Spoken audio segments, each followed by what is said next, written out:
the painting, gel painting with precision brush. And then moving on the next one, you can do it any different way. You can do different patterns as you prefer. This one looks cute though.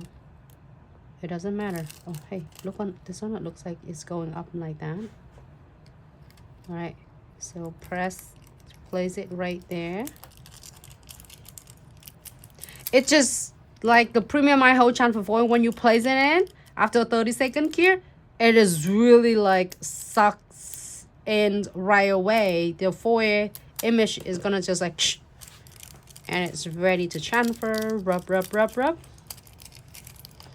and slowly release it. And if you feel like any of the air pockets that is just